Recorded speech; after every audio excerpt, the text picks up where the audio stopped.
called them the greatest generation any society has ever produced. They were the ones who answered their nation's call to duty, leaving everything they knew behind without question or complaint. Brokaw wrote, "At a time in their lives when their days and nights should have been filled with innocent adventure, love, and the lessons of the workday world, they were fighting in the most primitive conditions possible, across the bloodied landscape of France, Belgium, Italy, Austria, and the Coral Islands of the Pacific. They defended our freedom and our justice and asked for nothing in return, just came home and started rebuilding their lives and the nation we live in today." Every one of us knows a veteran of World War II. We know them for their toughness, their stoicism, their quiet modesty. They are our parents, our grandparents, our neighbors. But it's easy to forget the burden they shouldered all those years ago. It's easy to forget that many still carry a burden today in painful memories that followed them home from the war.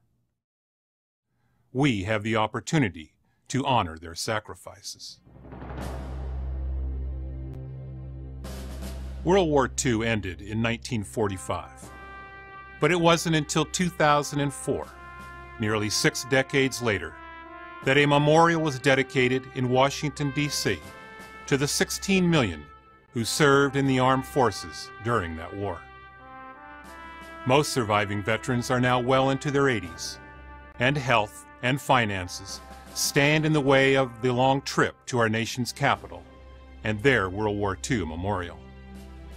My Grand Masters project will raise money to send as many World War II veterans as we can to see their memorial in Washington, D.C. Together, we can give them the chance to say goodbye to their fallen friends and help them come to terms with an important part of their lives.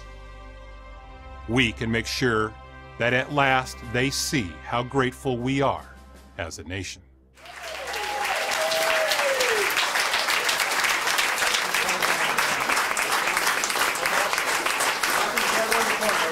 Well, a happy thing in my life. This is the best. This is the best. We never talked about it too much. I was trying to get back into civilian life, and it's pretty hard for a little hard-headed Marine to get back into civilian life.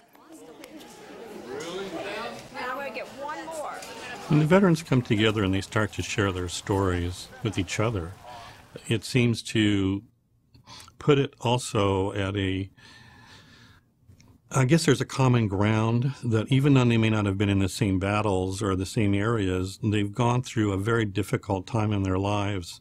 If you've been through an experience and have someone to share that with, it just means a lot to be able to do that. I had my 25th birthday on Iwo Jima. And all of a sudden, all the guns stopped firing. Even the battleships, everybody was stopped by firing. And here comes this platoon, or I guess about 20 men, walking right past our guns. He's going up Mount Suribachi. He's going up to put the flag up. Man, you could see it for miles. And everybody on the island could start yelling and screaming that. And the tears and crying, you know, everything. I remember on one of the flights coming home, one of the veterans did say that this was such a revealing experience for him and put things in perspective and put things to rest. And even though he was in his late 80s, he said, "I think I can now get on with my life." To tell you, all these years, I felt part of me was back there on those islands, you know. I couldn't get over it. And that brings, every time I see the show, I can think maybe one of those could have been me. I can see covered with a blanket or something. That could have been me, but it wasn't. And I made it back safe. But I feel it's still back there.